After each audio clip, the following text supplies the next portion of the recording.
Olá a todos, meu nome é Arthur Garcia, sou aluno da UFC, estou cursando a disciplina de mineração de dados e é um prazer apresentar a vocês a resolução da nossa sexta lista de exercícios, focada em classificação binária. O tema central desse trabalho é a construção de um modelo de classificação que seja capaz de identificar mensagens com potencial de viralização em um dataset real de mensagens do Telegram. Certo? Nosso grande desafio aqui é transformar dados textuais e numéricos em um preditor eficaz para o que definimos como uma mensagem viral, entre aspas. Para cumprir esse objetivo, eu vou separar essa apresentação em três partes. Primeira, preparação de dados, em que eu vou detalhar as etapas de limpeza, engenharia de features e a definição do nosso rótulo de viral. Segunda parte, a modelagem experimental. Segunda parte que é a modelagem experimental e resultados, certo? Onde eu vou apresentar os diferentes experimentos que eu realizei. E, por fim, a conclusão, em que eu vou mostrar é, o conjunto dos resultados, ok?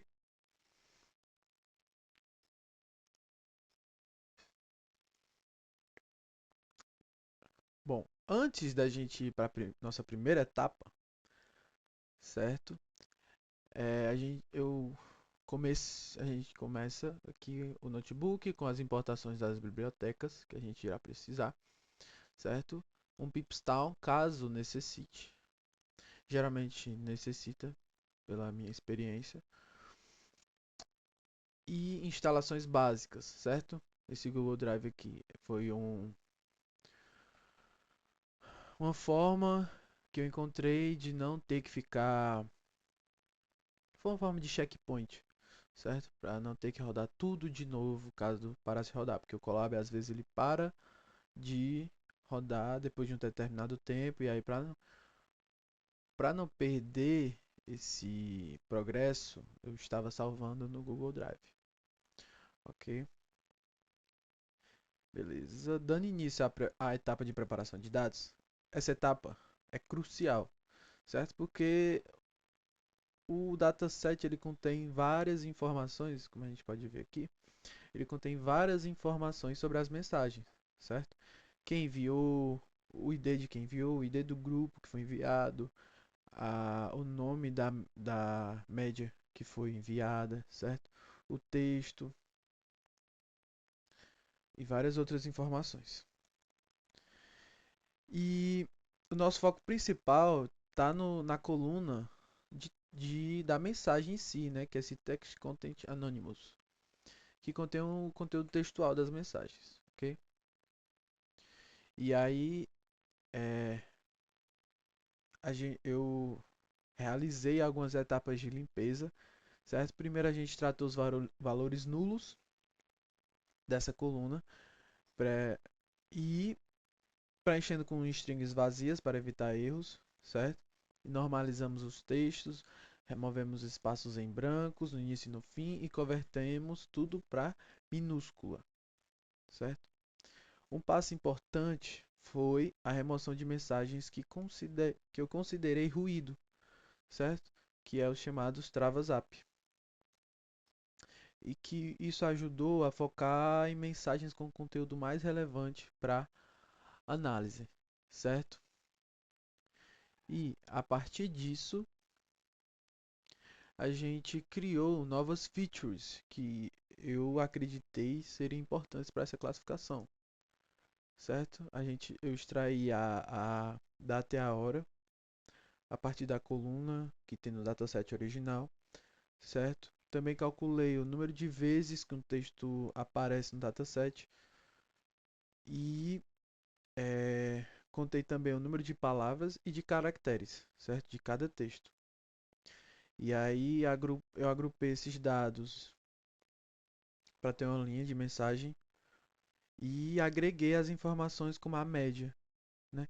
De score sentiment, score misinformation, que é o que eu faço aqui, ó, certo? E aí o passo final dessa preparação de dados foi a, a preparação, foi o passo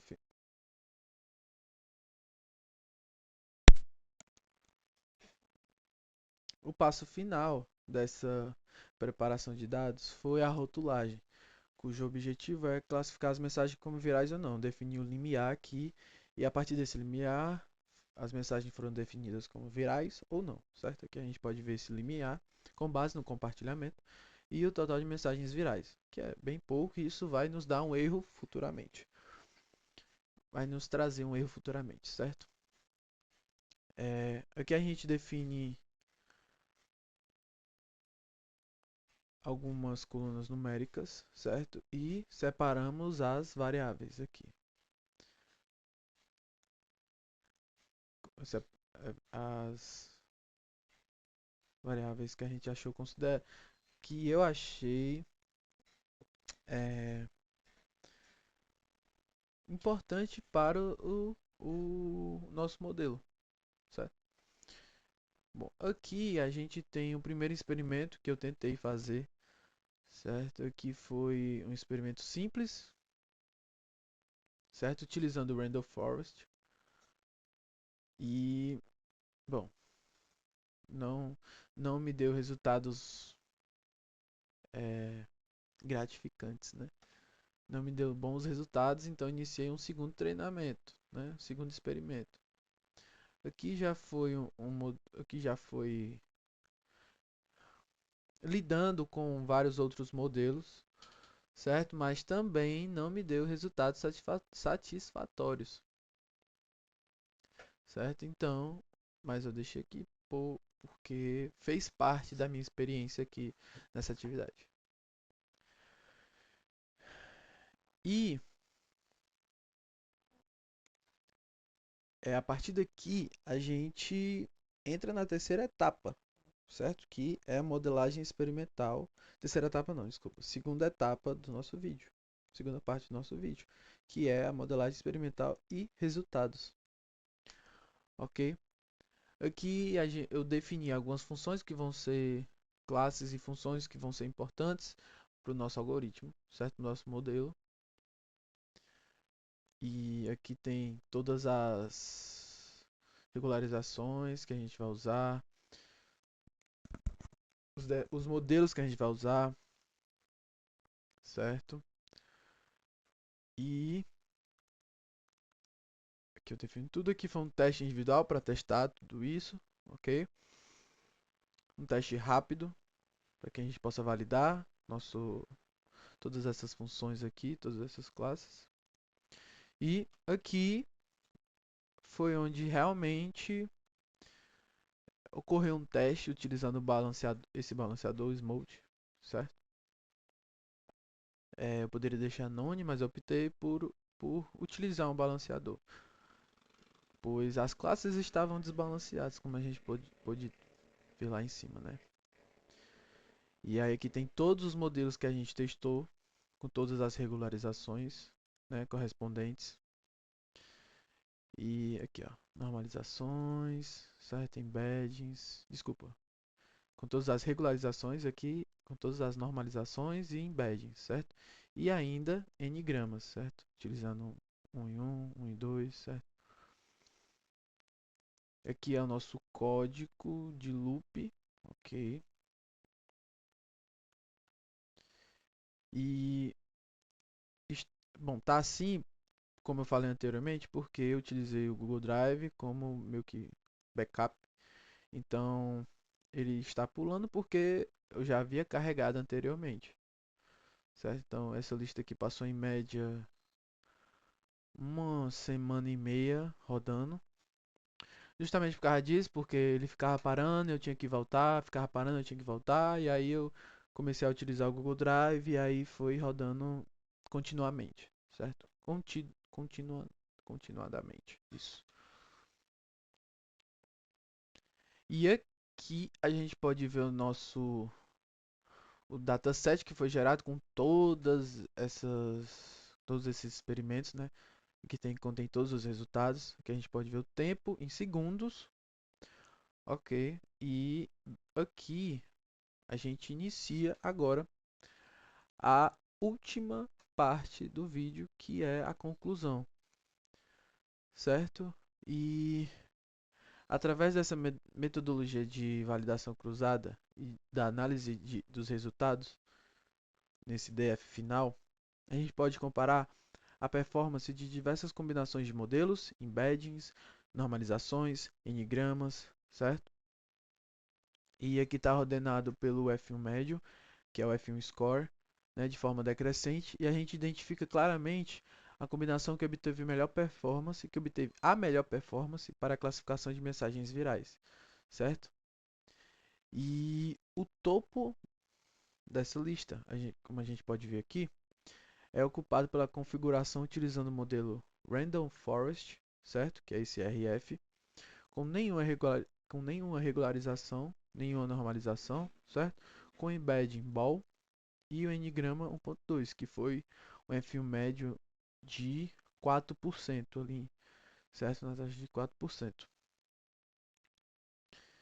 E eu acredito que essa superioridade do Random Forest aqui se deve à sua capacidade de capturar interações não lineares entre as features, tanto as textuais, certo? Via BOW, quanto as numéricas. E o uso de bigramas, que como a gente pode ver aqui, ó, certo? O uso de bigramas parece ter sido eficiente em capturar a sequência de duas palavras que são indicativas de viralidade, certo? E a normalização numérica não teve um impacto significativo, talvez pela natureza das features numéricas ou pela robustez do Random Forest a diferentes escalas, certo? O Smoot, como balanceador, foi fundamental para lidar com o desbalanceamento da classe viral. Como a gente pode ver lá em cima, só tem 140 mensagens virais dado o nosso limiar. Limiar esse que eu tive que diminuir um pouco do que foi pedido na lista para tentar melhorar o nosso resultado, certo? O que permitiu que o modelo aprendesse melhor as características dessa classe altamente minoritária, tendo em vista que só foi 140 mensagens virais de, vamos ver aqui, é, se eu não me engano é em torno de 20, aqui, ó, não, é, eu acho que é em torno de 21 mil por ali, certo? Aqui eu não vou ter rapidamente essa informação. E gostaria de expressar minha gratidão ao professor pela oportunidade e pelo aprendizado proporcionado por essa lista, certo? Vim aqui para o final. E foi um desafio, principalmente ter que lidar com toda essa modelagem massiva e paciência também, tendo em vista que não é comum a gente rodar código que demore, sei lá, 2, 3, 4 dias para terminar. E aí